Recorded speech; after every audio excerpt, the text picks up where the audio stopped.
going peace, glorifying the Lord by your life. Thanks be to God.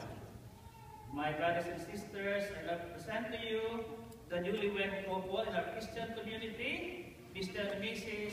Luis Pama Jr. Let's give them a big round of applause.